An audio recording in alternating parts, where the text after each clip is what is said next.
उन्हें जिनकी जिंदगी में ये मुकाम आया है। आओ झुककर सलाम करें उन्हें जिनकी जिंदगी में ये मुकाम आया है। किस कदर खुशनसीब है वो लोग जिनका लहू भारत के काम आया है, जिनका लहू भारत के काम आया है। आदरणीय मुख्य अतिथि महोदय जी, सम्मानित शिक्षकगण, अभिभावक एवं मेरे प्यारे साथियों, स्वतंत्रता दिवस के इस पावन अवसर पर मुझे अपने विचार व्यक्त करने का मौका मिला, इसलिए मैं आप सभी का तहे दिल से धन्यवाद करती हूँ। आज हमारा 77वां स्वतंत्रता समारोह है। आज से ठीक 76 वर्ष पूर्व हमें आज़ादी मिली थी। हमारी आज़ादी की संघर्ष की गाथा बहुत बड़ी है, जिसका वर्णन एक दिन में नहीं हो सकता।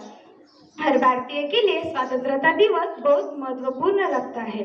आज से ठीक 76 वर्ष पूर्व हम पर अंग्रेजों का शासन था।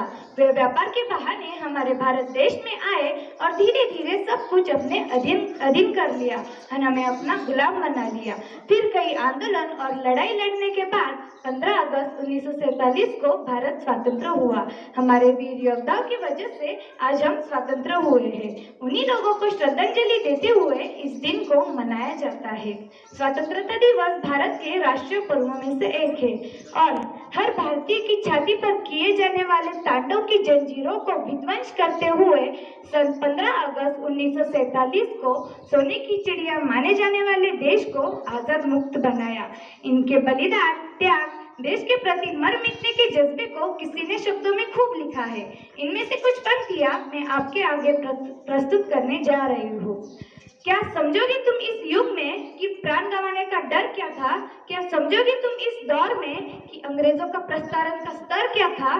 क्या देखा है तुमने वो रातों रात पूरे गांव का जल जाना? क्या देखा है तुमने वो भूख से मासूम बच्चों का मर जाना?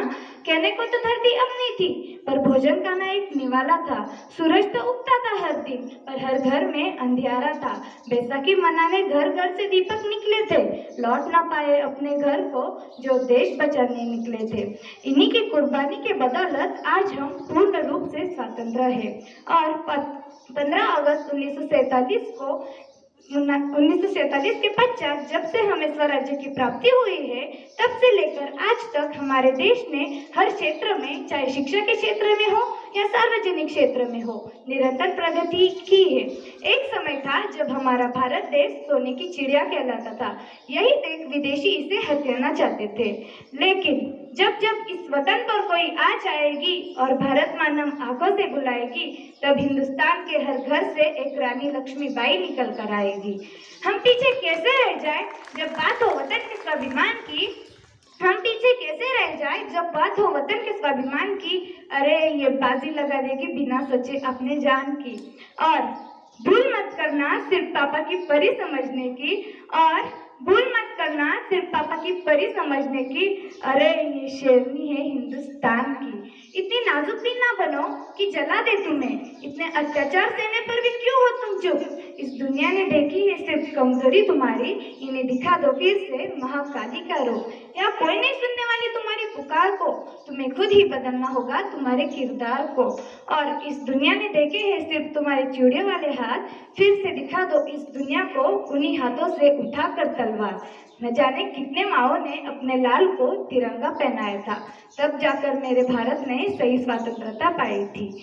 पूर्व प्रधानमंत्री अटल बिहारी वाजपेयी जी ने शायद ये कहा था कि भारत कोई भूमि का टुकड़ा नहीं, एक जीता जागता राष्ट्र पुरुष है। अटल जी ने कहा था कि ये वंदन की धरती है, अभिनंदन की धरती है, ये अर्पण की भूमि है, ये तर्पण की भूमि है।